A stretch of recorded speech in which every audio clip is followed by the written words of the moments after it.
Hello and welcome back. You got a Pauper Primer, you got Dan, you got Max. It has been a while. We are here to bring you everything that has happened in Pauper since the last time they gave it to us. Well, actually, since the last time we did a video on it, because we thought they were going to give us Pauper for M20. Yeah, they were supposed to.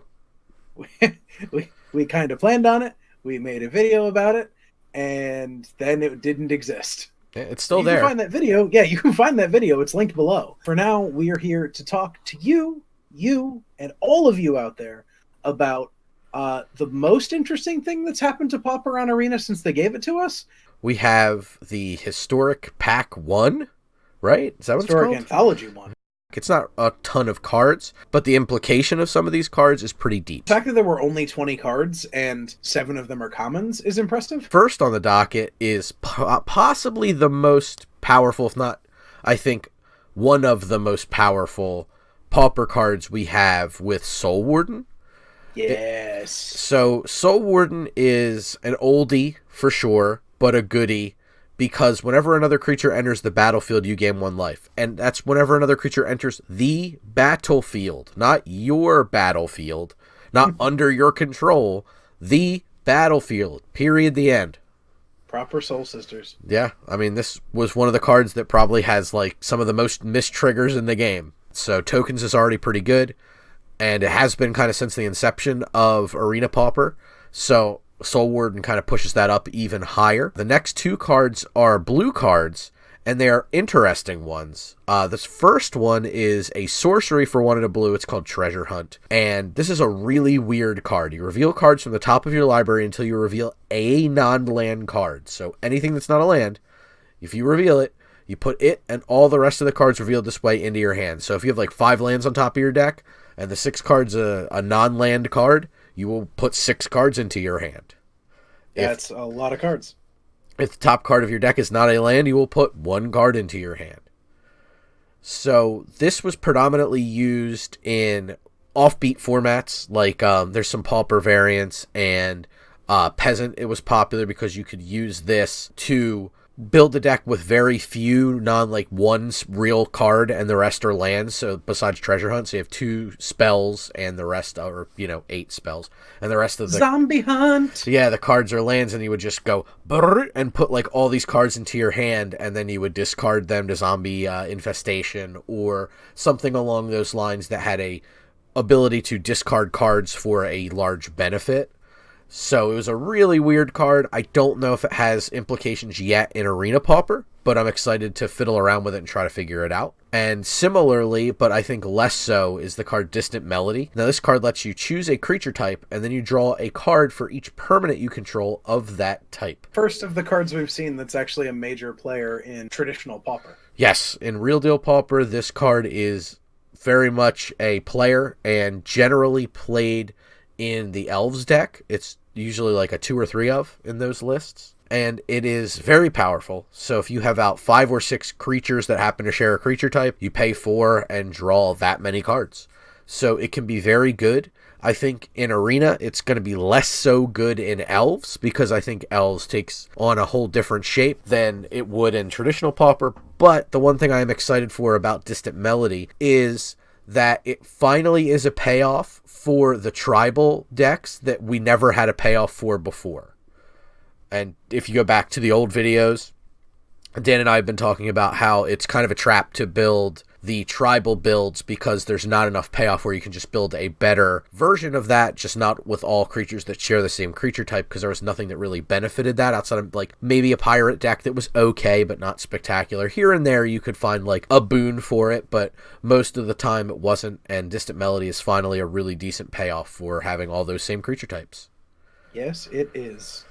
The next card is a black card, and it is a very powerful one. It is Tendrils of Corruption. It is 3 and a black for an instant. It deals X damage to target creature, and you get to gain X life, where X is the number of swamps you control. So the more swamps you have, the better this card is. It's already a player in traditional Pauper as well. It is very powerful. It can swing a game back very strongly in your favor. If you're behind, it can kill their best creature. It can gain you life. And Epicure of Blood is a card in this format, and it already has been through the metagame. So this card with that, gets you a little benefit on top of just gaining a bunch of life. Mm-hmm. So it's quite good. Yeah, I don't really the sad thing is I don't have a ton to say about Tendrils of Corruption because it's good.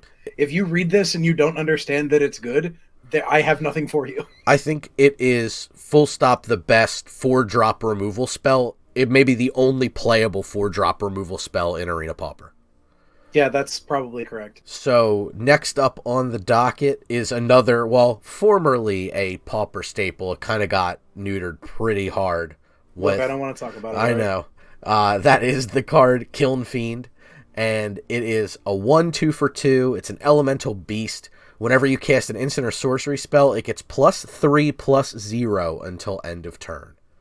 So you can make this this elemental, very big, very quickly, and you can try to punish your opponent pretty hard. So if you go third turn, like triple Infuriate, for example, Yeah.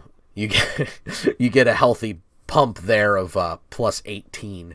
It's a really cool card, and you can do some really cool things. And it, like I said, it used to be a player in Is It Blitz in traditional Pauper, so it's got legs for sure. And I think there's already the stirrings of mono red / Is It aggro decks, so no surprise here to see Kiln Fiend. Elvish Visionary is the next one up. It's the only green card. It is a 1/1 for 2. It's an elf, very important. But when it enters the battlefield, it draws you a card. So it is card advantage, and it is a body, and it only costs 2. It's amazing. And it's an elf. So I think it's going to be a little bit better served in strategies that are trying to use the body for something like an aristocrat style deck is going to benefit more. The same thing that would be trying to play Dusk Legion Zealot, our favorite Dusky Z. I think a green-black Golgari deck with using these, maybe the Stray that draws you a card. I think Generous Stray, they're all pretty cool cards to be trying to use in this format, and it's something I'm going to be trying to fiddle with in the very near future. So hit me up in the comments with a list if you have something cool for aristocrats. But I think you've been into green-black aristocrats for a while, so that makes sense. Yeah, and I think it's a little bit more at home there than it is in like a straight-up elves deck. While this is pretty good, I don't know as though it's going to be like your aggro card like There's it is not enough elves. common payoffs. I agree. I mean, the regular Pauper list doesn't even play that anymore. The next and last card is the one that I was surprised to see coming in at common, because it's been an uncommon for a while in a lot of the commander sets, is Weatherlight, which has the original symbol on it, which is pretty cool, Mind Stone. And it's a 2-mana artifact. It taps for a colorless, and it pay 1, tap, sacrifice Mind Stone to draw a card. So it's good early for Mana Excel. It's good late for a little bit of cards when you really need one. Yeah, it's pretty powerful. Yeah, it's got the sweet old Adam Rex art, which I really like. Yeah, that's a great piece of art. This is a tough card to evaluate in Arena Pauper, but I am excited to try it in a couple lists. I just feel like it's a tough card to play with because it's not as much of a role player as it is in some other decks or in other formats. So it's a very hard one to evaluate for me, but one I think once it does find a home is going to be just fantastic. Mm-hmm. It's hard to build a good mid-range deck in Arena Pauper. Your decks are all like usually aggro, or there's some kind of weird strategy to it, but maybe this could find a home in like one of the weird pants strategies that are running around, one of the hexproof strategies to try to cast your hexproof creature a turn sooner, hexproof creature plus immediately an aura or something like that. I'm not 100% sure, but I'm excited to see. There's no doubt in my mind there's going to be a list that's playing Mind Stone well. It's just got to be figured card out. Draw. Right. Like, that's all that really matters is colorless card draw. Great place to start is talking about the cycle of lands from this particular set. No, I'm not talking about Command Tower. I am talking about the 5 spell lands, if you will, that got created the basic land types for some reason. Yeah, so that's a little crazy. But they're very good in Pauper because they're lands you can play a couple of, probably like 2 to 3 copies, 3 probably at the most. But they can give you a very powerful effect. Real quick, the white one puts a counter on a creature, the blue one returns an instant or sorcery to the top of your deck, the black one returns a creature to the top of your deck, the red one creates a dwarf token, and the green one creates a food token. So all that for free, and you have to be playing a heavier color commitment for these. I think you probably only want them in monocolor or very near monocolored decks. You want to be able to hit that trigger, and that's going to be hard. So let's jump right into white and kind of touch on any cards that we deem to be very important. I don't think there's a ton, but there's a couple. Trapped in the Tower is the one that jumps out to me immediately. Trapped in the Tower is good. It's a 2-mana pacifism, essentially, as long as the creature doesn't have flying. Or it's a 2-mana arrest, I guess, really, if the creature doesn't have flying, because it shuts off activated abilities. One that I think a lot of people are going to sleep on that might be good in the token deck is Outflank. Yeah. So if if you're behind in the token deck and they're swinging like some massive beater at you, you can kind of let them sink a card or two into their tricks, and then you can be like, okay, I have 8 creatures, so I'm paying 1 white and dealing 8 to your dude. And that can be a pretty nasty hit. So let's move on to blue next. Question: do we have a viable mill deck yet? No. Okay. I'm gonna say no. I think we did when we had petitioners. But I think that people are going to be spending a lot of time trying to make this work. I think the Secret Keeper is very good. Secret Keeper and Runaway together is just like in Limited. I think that's a big piece of the combo. I think the Secret Keeper is quite good. I think it's a better disruptive element if you're like looking for an early blocker. It can come down against the aggro deck. If you're looking to muck with a control deck that's scrying or trying to fix its cards, it could potentially win you a longer game, but I don't quite think it's good enough. And black has a couple spicy options. Reaper of Night is a really interesting one. I think that could be potentially very playable. Tempting Witch is a food payoff. Forbidding Fruit, I think, may be one of the or Foreboding Fruit, may be one of the best commons in the set from this particular set. Smitten Swordmaster's a 2/1 lifelinker for 2. I don't know if there's a Knights deck. I probably would doubt it because Distant Melee is a blue card. I don't think there's enough payoffs for Knights at common. Reeve's Soul is a very cheap removal spell. And I think Forever Young is a really good recursive spell. Don't want to sleep on the disruptive power of Eye Collector. Yeah. Coming down as a 1/1 flyer, for 1. If your opponent is doing anything with the top of their library, you get to manipulate that a bit. Put a goofy red enchantment on it. That guy's attacking for real damage. Red is here, and there's not a ton to talk about in red. There's a couple things. I like Fling. We talked about that already. Yeah, Fling's real. It's in the format. Play Fling. I like Scorching Dragonfire. It exiles, which is very powerful. The Planeswalker part obviously doesn't matter, but the creature part, very relevant. Rimrock Knight is a good aggressive creature. For sure, you're getting 2 halves of that's pretty good. Thrill of Possibility is a very strong card. It's an instant. So if you're playing a deck that doesn't want to tap out, it gives you something to do. It gives you a way to get rid of dead lands later in the game, which is very powerful. Green has some stuff in here that's kind of interesting. I don't know how far it'll go. I like Wildwood Tracker. It's very cheap and very aggressive. The card next to it, both of those things. If you've watched any of our streams, you will know I'm all about this card in Limited, Rosethorn Halberd. I think this card is very good. It is expensive to equip, but it's like it's like a creature enchantment you don't just flat out lose. Yep. So, very bad Rancor. Still probably pretty good in Arena Pauper. I like the Fierce Witch Stalkers is very much to push common.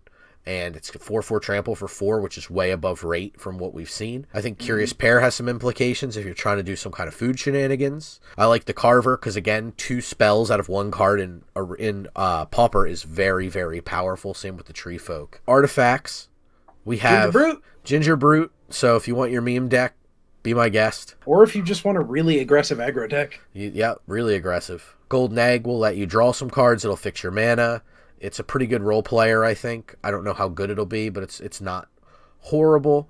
And from there, I think there's not really too much worth mentioning. If you're trying to go like infinite on mana for some reason or somehow, Lockthwing Gargoyle is a payoff for that. You can bump it up to, enough to kill your opponent in 1 swing. If every set makes 10 or so new cards playable in the format, that's impressive enough. Let's talk about decks, baby.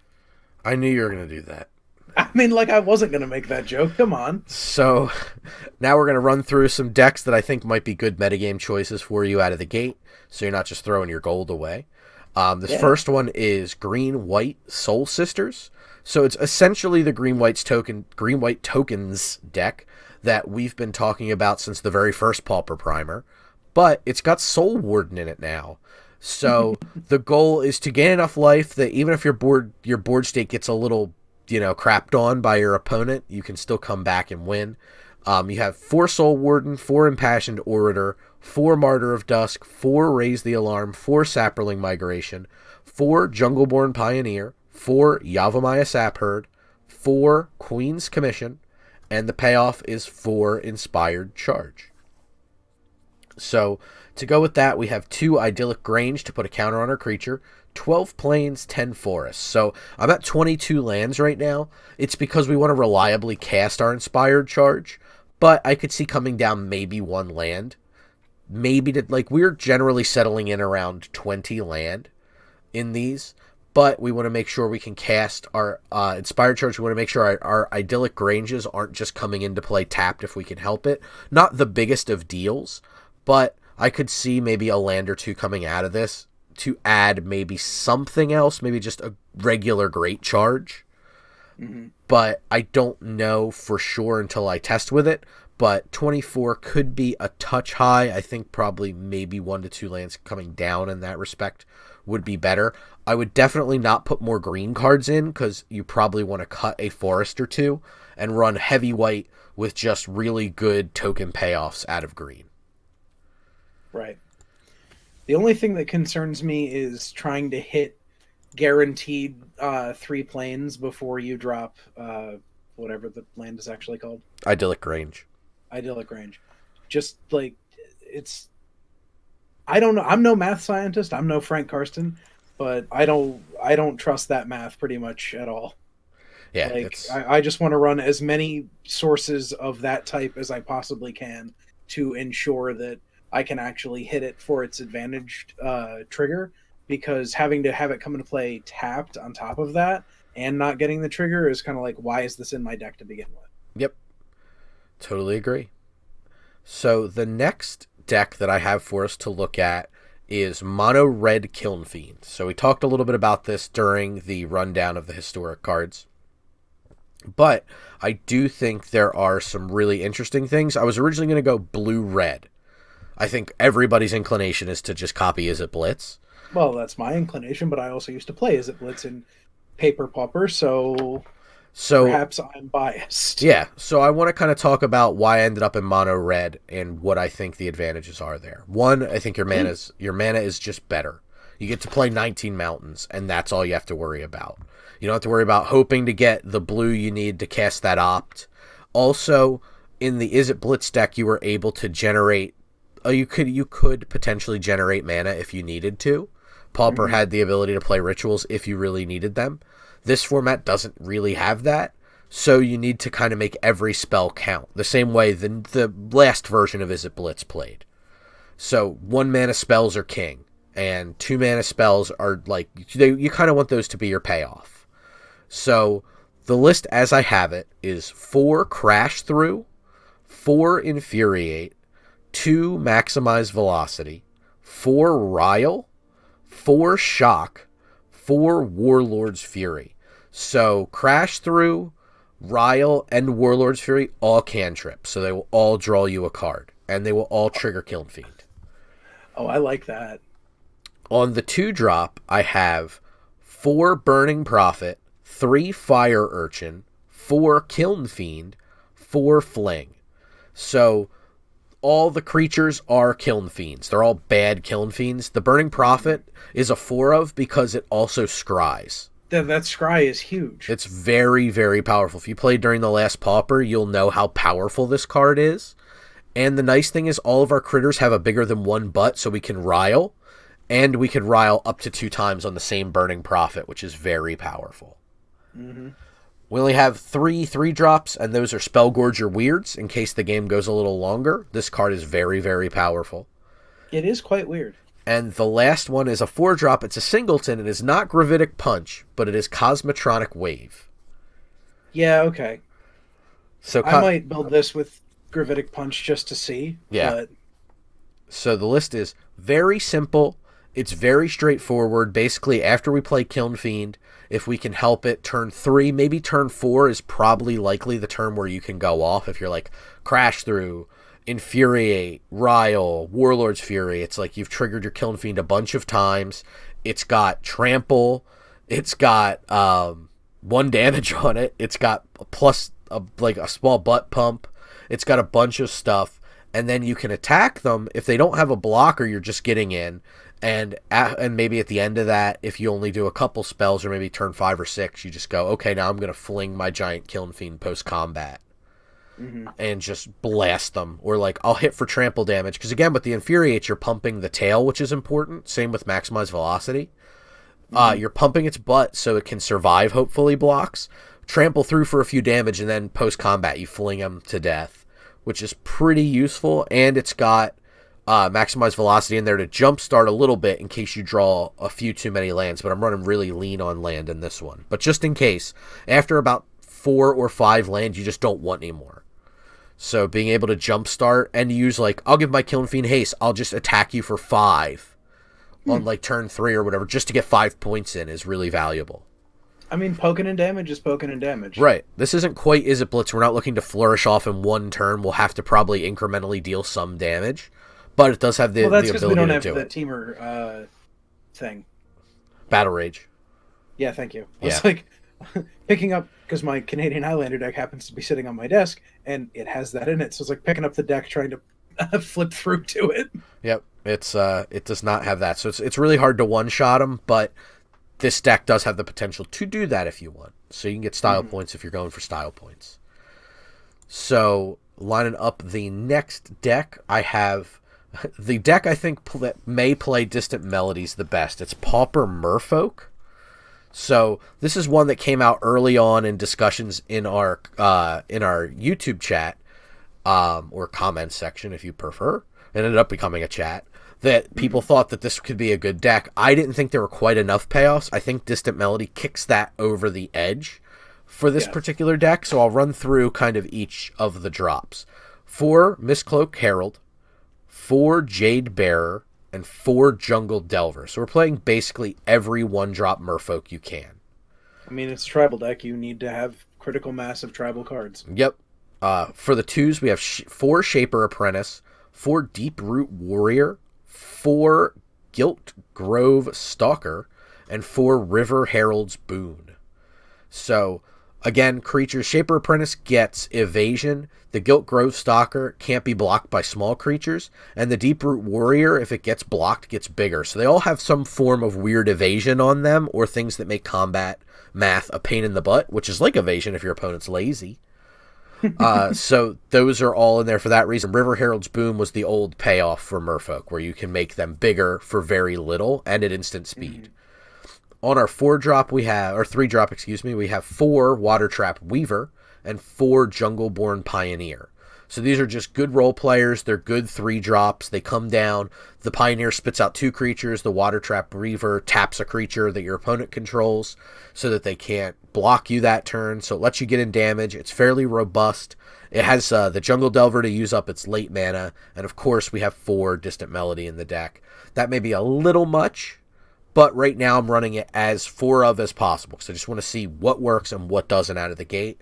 So Distant Melody, when we play a Jungleborn, like if we go turn 1 Herald, turn 2 2-drop, turn 3 Jungleborn Pioneer, turn 4 we get to draw a bunch of cards off of that. We get to draw 4 cards off of that Distant Melody and refill our hand.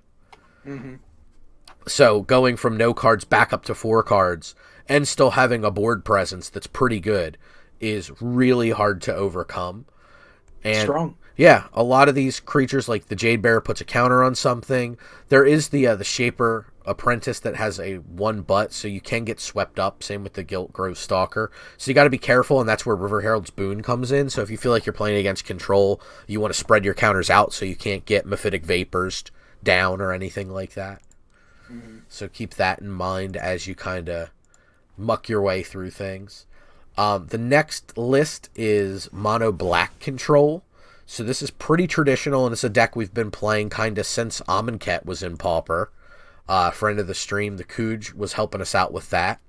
And we've kind of evolved it, and I've been playing it here and there ever since, and this is kind of the version I'm on. The last version I had in the M20 video had white in it for Revitalize. I've kind of dropped that because I think there's a new card from Throne that really helps. So I'll jump through the drops. First of all, you've seen it every time, 4 Vampire Neonate on the 1-drop. On the 2-drop, 4 Dusky Z, 4 Moment of Craving, Moment of Craving's really, really good in this deck, a really good role player, so we don't get aggroed out. 4, Skymarch Bloodletter, which is a staple of the deck. 4 of the new card I mentioned before, Foreboding Fruit. I think this card's very good. It makes a food that we can use later to gain life and trigger our Epicure Blood, sitting right there in front of me. But I'm just gonna call it. I'm just gonna call it the best thing I've seen so far. Read the scones. Read the Scones. It's a good one. Next is Mephitic Vapors. There are 2 of those, and I want to talk about Mephitic Vapors. I want to talk about Toll the Invasion, which I have 3 of. I think these cards are going to be more metagame calls. The numbers can fluctuate. I always want to have access to Mephitic Vapors going into a Pauper event, because a lot of people like to try to the Rats deck out, even if it's just for fun or because they like it. And Mephitic Vapors completely destroys them. So I love having access to one of those. And I put 2 in because I'm not sure where it's going to fall yet. I put 3 Toll the Invasion because one of the toughest matchups for this deck is a blue-based control deck. So I think Toll the Invasion, you really need it. It spits out a creature. I don't know if this should be the Reaper, the one from Throne of Eldraine that we saw earlier on. I don't know which is better. Honestly, I've had a lot of success with Toll the Invasion because just having a 1/1 body is usually enough to pick at them. But having that big attacks as a flyer creature later on could be very, very useful. I'm not 100% sure until I see it play out. On the 4, I also have 2 Ob Nixilis's Cruelty. Don't forget about that one. Exile's very important. On the 4, I have 4 Ill-Gotten Inheritance, which is a staple of this deck. It was one of the cards that came out and kind of blew the archetype open. And 4 Tendrils of Corruption, which we talked about earlier. My 5-drop... Just good. It is. My 5-drop is Epicure of Blood. There are 4 of those because, again, it pretty much combos with the whole deck. And it's a 4/4 body, which is pretty darn good. Lands are 20 Swamp, 2 Witch's Cottage. Not anything really overly complex in the land base, but 22 I think is about right. It could be that 23 is correct. I'm not 100% sure yet. The curve got a little bit different since I've built it the last time, so I want to see how it plays out. But the one thing we lose out on this build is we lose out on the comes into play tapped gain a life land for the Epicure trigger, but I think that's fine to gain the spell land in the Witch's Cottage. I think that's just more powerful. We can get it back if it dies, which is so much more important. This is true. It's very important. So the last deck I want to look at for what I have thus far is Dimir Control, and this is one that has, kind of like the Mono Black Control, has some caveats to it. For the 1-drops, it's 2 Dazzling Lights, 4 Opt, 3 Syncopate. The Dazzling Lights are an early metagame call. I don't know if they'll be good or not, but I can tell you that paying 1 mana at instant speed to Surveil 2 without any other effect is good. So if people are coming out of the gates kind of hard on the aggro side of things, I think it's going to behoove us to have the Dazzling Lights. I also want to be more blue because we are playing Mystic Sanctuary in this list, so I want to be as blue as I can.